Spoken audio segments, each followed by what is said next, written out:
Hi guys! For today's video, pag-uusapan natin ngayon ang bagong labas na balita noong January 14, 2025.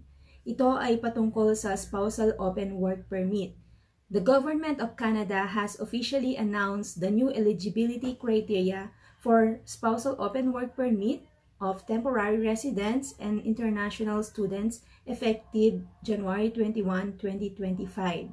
So kung bago ka pa lang sa aming channel, please don't forget to like, share, subscribe, and click the bell button for more updated videos.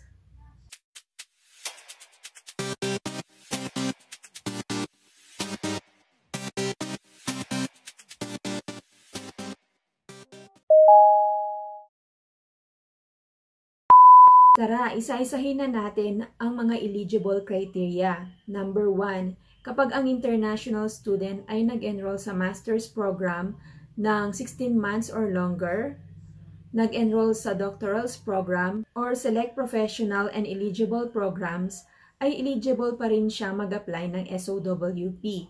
Number 2, kapag ang tier ng temporary resident ay tier 0 at tier 1, sila po ay eligible na mag-apply ng SOWP. Number 3, kung ang tier mo naman ay tier 2 or tier 3, maaari ka pa rin mag-apply ng SOWP, pero limited na lamang ito. Maliban kung ang work mo ay kabilang sa labor shortage or priority ng government.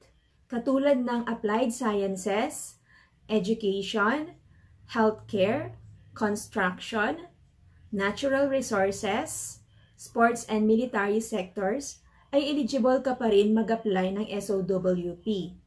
So, ang full list ng occupation na kabilang sa labor shortage at priority ng government ay marirelease pa lang po ito sa January 21, 2025. So, abangan nyo po sa January 21 kung kasama po yung occupation ninyo sa pwede pang mag-apply ng SOWP. Number 3, kung ang tier nyo naman po ay tier 4 or tier 5, kabilang po ito sa low-skilled, ay hindi na po sila eligible para mag-apply ng SOWP. Number 4, ang mga dependent children ng foreign worker ay hindi na rin sila eligible.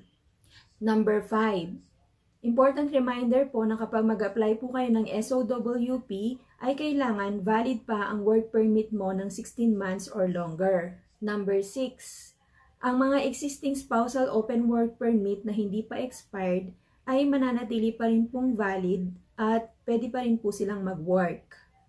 Number 7, kung ang international student ay need niya pa ng time to complete his or her program, and kung yung dependent niya ay naka-receive ng shorter work permit than the main applicant, and kung yung family niya ay nandito na sa Canada, ay maaari pa rin po silang mag-renew ng work permit. As long as nag-apply po sila under the same criteria as the current work permit. At ang duration ng renewal ay kapareho ng study at work permit ng main applicant. Number 8, yung mga spouses na covered ng free trade agreements at yung may application na sa permanent resident, hindi sila apektado dito. So, ayun po mga kababayan, sa dami ng changes na nangyari ngayon dito sa Canada, alam ko marami pong nagwo-worry sa atin about sa status natin dito sa Canada. Kung halimbawa ay hindi mo pa na-apply ng spousal open work permit ang spouse mo, ay may time ka pa hanggang January 21 para gawin yun.